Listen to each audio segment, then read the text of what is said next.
Hello అండి. అందరూ ఎలా ఉన్నారు? మేమైతే బాగున్నాం. మీరు కూడా బాగుండాలని కోరుకుంటున్నాను. ముందుగా ఈ సంవత్సరం డీఎస్సీ రాస్తున్న వాళ్ళందరికీ ఆల్ ద బెస్ట్ అండి. అందరూ ఎగ్జామ్ బాగా రాయాలి. మంచి మార్క్స్ రావాలని కోరుకుంటున్నాను. ఈరోజు టాపిక్ ఏంటంటే మనకి తెలుగు మెథడాలజీ అవుతుందండి. తెలుగు మెథడాలజీకి సంబంధించిన బిట్స్ అనేవి చెప్పడం జరుగుతుంది. ఇది మన తెలుగు మెథడాలజీలో సెకండ్ లెసన్ అండి ఇది. చాలా ఇంపార్టెంట్ బిట్స్. ఫస్ట్ లెసన్ అయితే అయిపోయింది. దానికి సంబంధించి 4 వీడియోస్ వచ్చాయి. ఇది మనం సెకండ్ లెసన్కి సంబంధించి వీడియో 3 అనేది చేయడం జరుగుతుందండి. చాలా ఇంపార్టెంట్ బిట్స్ చెప్తున్నాను డైలీ డిఎస్సికి సంబంధించి. మా ఛానల్ సబ్స్క్రైబ్ చేసుకుంటే మీకు వెంటనే నోటిఫికేషన్ అనేది రావడం జరుగుతుందండి. నేను దీనికి ముందు మనం 3rd, 4th, 5th, 6th, 7th, 8th Telugu text బుక్లు అనేవి అంటే తెలుగు కంటెంట్ అనేది మనకి కంప్లీట్ అయిపోయిందండి. మొత్తం కంప్లీట్ చేస్తాం ప్రతి లెసన్ వైజ్. ప్రతి క్లాస్లో ఉన్న సబ్జెక్ట్ తెలుగు సబ్జెక్టులో ప్రతి లెసన్ కూడా చెప్పుకున్నామండి. బిట్స్ వైజ్ ఏ లెసన్ కూడా వదలలేదు. చాలా ఇంపార్టెంట్ బిట్స్ వచ్చాయి. దానితో వీడియోస్ అనేవి చాలా ఎక్కువ వచ్చాయండి. ఎందుకంటే వీడియోస్ ఎక్కువ వచ్చాయంటే మనకి బిట్స్ అనేవి అన్నీ కూడా కవర్ చేయడం జరిగింది. అందువల్ల మనకి వీడియోస్ చాలా ఎక్కువ వచ్చాయి. తెలుగు కంటెంట్ అనేది కంప్లీట్ అయ్యిందండి. మనకి ఇప్పుడు మెథడాలజీ అవుతుంది. తెలుగు మెథడాలజీ. తెలుగు కంటెంట్ తర్వాత మెథడాలజీ చెప్పుకుంటాం. తర్వాత వేరే సబ్జెక్ట్ అనేది చెప్పుకోవడం జరుగుతుందండి. తెలుగు కంప్లీట్ అయ్యాక మాత్రమే. మనం ఇప్పుడు తెలుగు మెథడాలజీలో సెకండ్ లెసన్లో సెకండ్, థర్డ్ వీడియో అండి ఇది. లెసన్ పేరు భాష, సమాజం, సాహిత్య ప్రక్రియలు. దానికి సంబంధించి వీడియో ఈరోజు బిట్స్ చెప్పుకుంటున్నాం. ముందు వీడియో చూస్తే దానికి కంటిన్యూషన్ అండి ఈ వీడియో అనేది. ముందు వీడియో చూస్తేనే మీకు అది అర్థమవుతుంది. మెథడాలజీ అనేది కొంచెం మనకు ఒకసారి చదివితే అర్థం కాదండి తెలుగులాగా. ఇది 2-3 సార్లు చదివితేనే మీకు అర్థమవుతుందండి. ముందు వీడియో చూస్తేనే దాని కంటిన్యూషన్ అండి ఇది. అంతే. ఈ లెసన్కి సంబంధించి కొంత అయిపోయిందండి. ముందు వీడియో నిన్న పెట్టాను, ఒకసారి చూడండి. దాని కంటిన్యూషన్ ఈరోజు అండి. ఓకే. ఇప్పుడు మనం చూసుకుంటే వీడియో మాత్రం స్కిప్ చేయకుండా చూడండి. వీడియో నచ్చితే లైక్ చేయండి, షేర్ చేయండి, సబ్స్క్రైబ్ చేయండి ఫ్రెండ్స్. ఓకే. ఇప్పుడు మన టాపిక్లోకి వెళ్దాము. సాహిత్య ప్రక్రియలు అండి. సాహిత్య ప్రక్రియలు. సాహిత్య ప్రక్రియలు ఫస్ట్ది ఏంటంటే మాతృభావన అండి. ఏంటండి మాతృభావన అంటే ఏంటి చూడండి. పాఠం చారిత్రక కావ్య ప్రక్రియలకు చెందింది. చరిత్ర ఆధారంగా రచించిన కావ్యం చారిత్రక కావ్యం అవుతుంది. దాన్ని మాతృభావన అని కూడా అంటామండి. మాతృభావన అంటే ఏంటి? పాఠం చారిత్రక కావ్య ప్రక్రియకు చెందింది. చరిత్ర ఆధారంగా రచించిన కావ్యం చారిత్రక కావ్యం. అలాగే వెన్నెల అంటే ఏంటి? పాఠం కావ్య ప్రక్రియకు చెందింది. కావ్యం వర్ణన ప్రధానంగా సాగుతుంది వెన్నెల అనేది. నెక్స్ట్ పీఠిక అంటే ఏంటి చూడండి. పీఠిక అంటే ఏంటి? ఒక గ్రంథాన్ని, ఆ గ్రంథ నేపథ్యాన్ని, లక్ష్యాలను పరిచయం చేస్తూ ఆ గ్రంథ రచయితను కానీ వేరే రచయిత విమర్శకుడు కానీ రాసే పరిశీలాత్మక పరిచయ వాక్యాలను పీఠిక అంటారు. చూడండి పీఠిక అంటే ఏంటని కూడా మనకి ఇవ్వడం జరుగుతుందండి. ఒక గ్రంథాన్ని, ఆ గ్రంథ నేపథ్యాన్ని, లక్ష్యాలను పరిచయం చేస్తూ ఆ గ్రంథ రచయిత కానీ వేరే రచయిత కానీ విమర్శకుడు కానీ రాసే పరిశీలనాత్మక పరిచయ వాక్యాలను పీఠిక అంటారు. పీఠికకు ముందు మాట, ప్రస్తావన, తొలి పలుకు, మున్నుడి, ఆముఖం మొదలైన పేర్లునే ఉన్నాయి. పీఠికకే మనకి ఏమని పేర్లు ఉన్నాయండి? ముందు మాట అంటాము, ప్రస్తావన అంటాము, తొలి పలుకు అంటాము, మున్నడి అంటాము, ఆముఖం. ఇవన్నీ కూడా పీఠికి సంబంధించిన మరొక పేర్లండి. నెక్స్ట్ ప్రబంధం అండి. ప్రబంధం అంటే ఏంటో ఇప్పుడు చూద్దాము. ప్రబంధం పురాణ ఇతిహాసాల నుండి చిన్న కథను తీసుకొని వర్ణనలు కలిపి పెంచి స్వతంత్ర కావ్యంగా రచిస్తే దాన్ని ప్రబంధం అంటారు. వీటిలో అష్టాదశ వర్ణాలు ఉంటాయి. అంటే 18 రకాల వర్ణాలు ఉంటాయి. చూడండి. పురాణ ఇతిహాసాల నుండి చిన్న కథను తీసుకొని వర్ణనలను కలిపి పెంచి స్వతంత్ర కావ్యంగా రాసి దాన్ని ప్రబంధం అంటారు. వీటిలో అష్టాదశ వర్ణాలు ఉంటాయన్నమాట. అలాగే వర్ణన ప్రధానమైన కావ్యాలు, ప్రబంధాలు. శ్రీకృష్ణదేవరాయల కాలాన్ని తెలుగు సాహిత్య చరిత్ర ప్రబంధ యుగం అని అంటామన్నమాట. శ్రీకృష్ణదేవరాయల కాలాన్ని 16వ శతాబ్దాన్ని తెలుగు సాహిత్య చరిత్రలో ప్రబంధ యుగం అని కూడా అంటాము.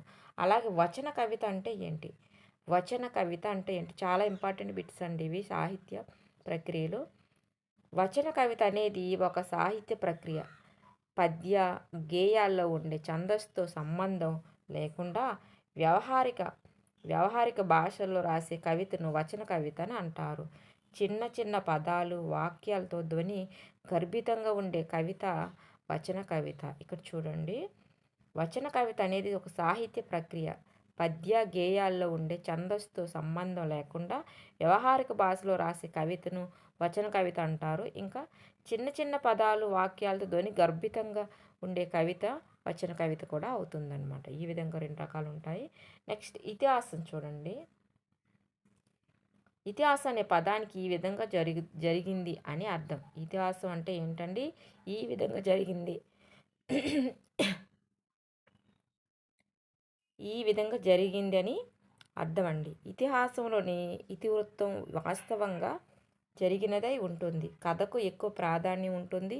ఈ కథలో గ్రంథస్థం కాక ముందు వాగ్రూపాల్లో ఉండేవన్నమాట. చూడండి, ఇతిహాసం అనే పదానికి ఈ విధంగా జరిగిందని అర్థం అండి. ఇతిహాసాల్లో ఇతివృత్తం వాస్తవంగా జరిగిందై ఉంటుంది. కథకు ఎక్కువ ప్రాధాన్యత ఉంటుంది. ఈ కథలు గ్రంథస్థం కాకముందు వాగ్రూపాల్లో ఉండేవన్నమాట. రామాయణం, మహాభారతాలు అనేవి మనకి ఇతిహాసాల కింద వస్తాయి అన్నమాట. ఇతిహాసాల కింద ఏంటి ఉదాహరణలు అంటే రామాయణం, మహాభారతం. నెక్స్ట్ ఆదిక్షేప వ్యాసం అంటే ఏంటి? అధిక్షేప వ్యాసం అంటే ఏంటి? అధిక్షేప వ్యాసం అంటే ఏంటి? దీనిలో విషయ ప్రాధాన్యత ఉంటుంది. అలాగే ఒక క్రమం సమగ్రంగా వివరించిన దాన్ని వ్యాసం అంటామన్నమాట.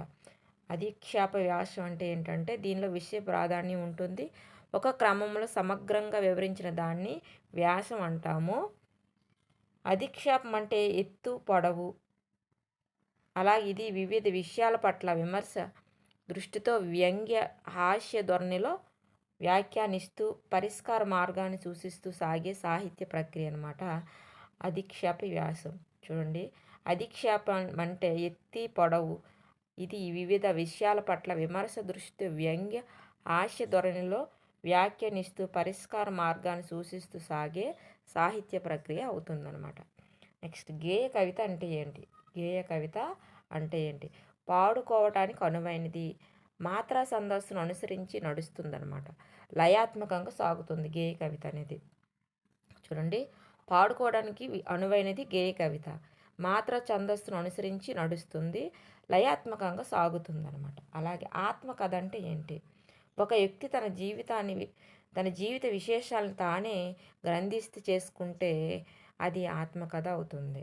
ఒక వ్యక్తి తన జీవిత విశేషాలని తానే గ్రంథస్థం చేసుకుంటే అది ఆత్మకథ అవుతుంది. నెక్స్ట్ ఆత్మకథని మనం చరిత్ర అని కూడా అంటాము. ఇందులో సమకాలీన విశేషాలు ప్రతిబింబిస్తాయి. రచయిత అనుభవాలే కాక ఆ కాలం నాటి సాంఘిక, ఆర్థిక, రాజకీయ పరిస్థితులు తెలుస్తాయి. ఇది ఇతరులకు ప్రేరణ కలిగిస్తుంది. ఇది ఉత్తమ పురుష కథనంలో ఉంటుందన్నమాట. చూడండి, ఆత్మకథని స్వీయ చరిత్ర అని అంటాము. ఇందులో సమకాలీన విశేషాలు ప్రతిబింబిస్తాయి. రచయిత అనుభవాలే కాక ఆ కాలం నాటి సాంఘిక, ఆర్థిక, రాజకీయ పరిస్థితులు తెలుస్తాయి. ఇది ఇతరులకు ప్రేరణ కలిగిస్తుంది. ఇది ఉత్తమ పురుష కథనంలో ఉంటుంది ఆత్మకథ అనేది. నెక్స్ట్ శతకం అంటే ఏంటి? శతకం అంటే ఏంటి అని అడుగుతున్నాడు. 100 పద్యాలు గల రచనను శతకం అంటాము. 100 పద్యాలు గల రచనను శతకం అంటారు. సాధారణంగా శతకాల్లో 100 నుండి 108 పద్యాలు ఉంటాయి. సాధారణంగా శతకాల్లో ఏముంటాయండి? 100 నుండి 108 పద్యాలు అనేవి ఉంటాయి. సో అలా బిట్స్ అనేవి ఈ విధంగా కూడా అడుగుతూ ఉంటారు. శతకం అంటే ఎన్ని పద్యాలు, శతకంలో సాధారణంగా ఎన్ని పద్యాలు ఉంటాయని అడగడం జరుగుతుందండి. వీడియోగా నచ్చితే లైక్ చేయండి, షేర్ చేయండి, సబ్స్క్రైబ్ చేయండి ఫ్రెండ్స్. శతక పద్యాలకు మకుట ప్రధానం ఏంటంటే శతక పద్యాలకి ఏంటి ముఖ్య ప్రధానం ఏంటంటే మకుటం అండి. మకుటం అంటే కిరీటం. ఇది శతక పద్యాలు ప్రతి పద్యం చివర ఉంటుంది. శతక పద్యాలకు మకుటం ప్రధానం అండి. మకుటం అంటే కిరీటం. ఇది శతక పద్యాల్లో ప్రతి పద్యం చివర ఉంటుంది. ఇది పదం కానీ, అర్ధపాదంగా కానీ, పాదంగా కానీ, పాదద్వయంగా కానీ ఉండవచ్చు అన్నమాట. ఈ శతకం అనేది చూడండి, ఇది పదంగా కానీ, అర్ధపాదంగా కానీ, పాదంగా కానీ, పాదద్వయంగా కానీ ఉంటుందన్నమాట మకుటం. శతకంలోని పద్యాలు ముక్తకాలు అంటే ఏ పద్యానికి అది స్వతంత్ర భావంతో ఉంటుందన్నమాట. శతకంలోని పద్యాలు ముక్తకాలండి. అంటే ఏ పద్యానికి అది స్వతంత్ర భావంతో ఉంటుంది. శతకాలు ప్రధానంగా నీతి, భక్తి, వైరాగ్యాలతో బోధిస్తుంటాయన్నమాట. శతకాలు ప్రధానంగా నీతి, భక్తి, వైరాగ్యాలను బోధిస్తూ ఉంటాయి శతకాలు అనేవి పద్యాల రూపంలో. నెక్స్ట్ లేఖ అంటే ఏంటి? వ్యక్తుల మధ్య, సంస్థల మధ్య పరస్పర సంబంధాన్ని, సందర్భాన్ని, సంబంధాన్ని బట్టి రాసుకునేవి లేఖలు. కొందరు ప్రముఖ వ్యక్తుల ఉత్తరాలను సాహిత్యంగా పరిగణించడం జరుగుతుంది. ఇవి ఆ వ్యక్తుల అభిప్రాయాలను, వివిధ వ్యక్తులతో వాళ్ళకున్న పరిచయాలను, సంబంధాలను, సమకాలీన సమాజ జీవనాన్ని, పరిణామాలను తెలియజేస్తాయి అన్నమాట లేఖలు అనేవి. వ్యక్తుల మధ్య, సంస్థల మధ్య పరస్పర సంబంధాన్ని, సందర్భాన్ని, సంబంధాన్ని బట్టి రాసుకునేవి లేఖలు. కొందరు ప్రముఖ వ్యక్తుల ఉత్తరాలను సాహిత్యంగా పరిగణించడం జరుగుతుంది. ఇవి ఆ వ్యక్తుల అభిప్రాయాలు, వివిధ వ్యక్తులతో వాళ్ళకున్న పరిచయాలను, సంబంధాలను, సమకాలీన సమాజ జీవనాన్ని, పరిణామాలను తెలియజేస్తాయి అన్నమాట లేఖలు అనేవి. నెక్స్ట్ లేఖలను విమర్శకులకు 3 రకాలుగా విభజించారనమాట. అలాగే వ్యక్తిగత లేఖలు, వ్యాపార లేఖలు, బహిరంగ లేఖలు. ఇవి లేఖలు అనేవి 3 రకాలుగా విమర్శకులు విభజించడం జరిగింది. ఒకటి వ్యక్తిగత లేఖలు, వ్యాపార లేఖలు, బహిరంగ లేఖలుగా విభజించడం జరిగింది. నెక్స్ట్ కథా కావ్యం అంటే ఏంటి? కథా కావ్యం అంటే ఏంటని అడుగుతున్నారు చూడండి. వివిధ కథల సమూహారం కథాకావ్యం అవుతుంది. ఇందులో వస్తు ప్రధానమై రమణీయమై కథను శోభితమై మనోరంజనంతో పాటు నీతిని, వ్యవహార దక్షతను, కార్యకుశలతను, ధర్మ ప్రబోధాన్ని, ఉత్తమ గుణాలను పెంపొందించే కథావళి ఉంటుందన్నమాట. చూడండి, కథాకావ్యం అంటే వివిధ కథల సమూహారం కథాకావ్యం అవుతుంది. ఇందులో వస్తు ప్రధానమై రమణీయ కథను శోభితమై మనోరంజనంతో పాటు నీతిని, వ్యవహార దక్షతను, కార్యకుశలతను, ధర్మ ప్రబోధాన్ని, ఉత్తమ గుణాలను పెంపొందించే కథావళి ఉంటుందన్నమాట కథాకావ్యంలో. నెక్స్ట్ మనం చూసుకుంటే పుస్తక పరిచయం అండి. పుస్తక పరిచయం అంటే ఏంటి? ఏదైనా ఒక పుస్తకాన్ని సమగ్రంగా చదివి అందులోని విషయాల్ని సంక్షిప్తంగా పరిచయం చేస్తూ గుణదోషాలను తెలియజేయడమే పుస్తక పరిచయం అవుతుందన్నమాట. ఏదైనా ఒక పుస్తకాన్ని సమగ్రంగా చదివి అందులోని విషయాల్ని సంక్షిప్తంగా పరిచయం చేస్తూ గుణదోషాలను తెలియజేయడమే పుస్తక పరిచయం అన్నమాట. ఇది చదవగానే ఒక పుస్తకం మీద ప్రాథమిక అవగాహన, చదవాలని ఆసక్తి కలుగుతాయన్నమాట. ఇది చదవగానే మనకి పుస్తక పరిచయం చదవగానే ఆ పుస్తకం చదవాలా వద్దనేది ముందుగానే మనకి తెలుస్తుందన్నమాట పుస్తకం పరిచయం చదవగానే. తర్వాత యాత్రా రచన అండి. యాత్రా రచన అంటే ఏంటి? రచయిత తాను చూసిన ప్రదేశాన్ని గురించి వర్ణించే రచన యాత్రా రచన అంటారు. దీనిలో ఆ ప్రదేశం ప్రత్యేకత, ప్రకృతి రమణీయకత, చరిత్ర వంటి అంశాలు ఉంటాయి. రచయిత ఆత్మశ్రయ శైలిలో భావాలను తెలియజేస్తారనమాట. యాత్రా రచన ఏంటంటే రచయిత తాను చూసిన ప్రదేశాన్ని గురించి వర్ణించే రచన యాత్రా రచన అవుతుంది. దీనిలో ఆ ప్రదేశ ప్రత్యేకత, ప్రకృతి రమణీయకత, చరిత్ర వంటి అంశాలు ఉంటాయన్నమాట.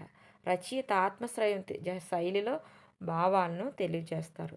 నెక్స్ట్ గీతం అంటే ఏంటి? గీతం అంటే ఏంటివన్నీ సాహిత్య ప్రక్రియలండి. గీతం అంటే లయకు ప్రాధాన్యం ఇస్తూ మాత్రా ఛందస్సులో సాగే రచన గీతం అవుతుంది. లయకు ప్రాధాన్యత ఇస్తూ మాత్ర ఛందస్సులో సాగే రచన గీతం అవుతుంది. శ్రీశ్రీ తన మహాప్రస్థానంలోని ఖండికలన్నీ గీతాలుగా పేర్కొన్నారు. లయకు ప్రాధాన్యం ఇస్తూ మాత్ర ఛందస్సులో సాగే రచన గీతం అవుతుంది. శ్రీశ్రీ తన మహాప్రస్థానంలోని ఖండికల్ని గీతాలుగా పేర్కొనడం జరిగింది. నెక్స్ట్ అలాగే ద్విపద అంటే ఏంటి? ద్విపద అంటే ఏంటి? 2 పాదాలున్న పద్యం. ఇది సాహిత్య పద్యం, గానయోగ్యమైనది. ఇది జాతి పద్యం. చూడండి, 2 పాదాలున్న పద్యం అండి ద్విపద అవుతుంది. ఇది జాతి పద్యం, గానయోగ్యమైనది కూడా ద్విపద అనేది. నెక్స్ట్ ద్విపదలో 2 పాదాలున్న పద్యం అండి. ద్విపద అనేది 2 పాదాలున్న పద్యం అవుతుంది. నెక్స్ట్ గజల్ అంటే ఏంటి? గజల్ అంటే ఏంటి? ఉర్దూ సాహిత్య ప్రక్రియ గజల్ అండి. ఉర్దూ సాహిత్య ప్రక్రియ అనేది గజల్ అండి. దీంట్లో ఒకే విషయాన్ని చెప్పాలనే నిర్బంధం ఉండదు. గజల్లోని భావం ఏ చరణానికి ఆ చరణం విడిగా ఉంటుందన్నమాట. కొన్ని సందర్భాల్లో 2 చరణాలు కలిసి ఒకే భావాన్ని వ్యక్తపరుస్తాయి. గజల్ పల్లవిని ఉర్దూలో మాతా అని, చివరి చరణాన్ని మక్తా అని అంటాం. ఇవన్నీ మన తెలుగు కంటెంట్లో వచ్చాయండి. అలాగే పల్లవి చివర ఉన్న పదం ప్రతి చరణం చివర అంత్యప్రాసను రూపొందిస్తుంది. చివరి చరణంలోని కవి నామముద్ర ఉంటుందన్నమాట. దీన్ని తకల్లస్ అని కూడా అంటారు. ఈ బిట్స్ అని మన తెలుగు కంటెంట్లో కూడా ఉన్నాయి. సరస భావన, చమత్కార లేఖన, ఇంపు, కుదింపు గజల్ జీవగుణాలు. ఇవన్నీ కూడా గజల్ యొక్క జీవగుణాలు. సరళ భావన, చమత్కార ఖేళన, ఇంపు, కుదింపు ఇవన్నీ కూడా గజల్ యొక్క జీవగణాలు. మరొకసారి చదువుకుందాం చూడండి. ఇందులో ఒక 5-6 బిట్స్ కూడా వస్తాయి.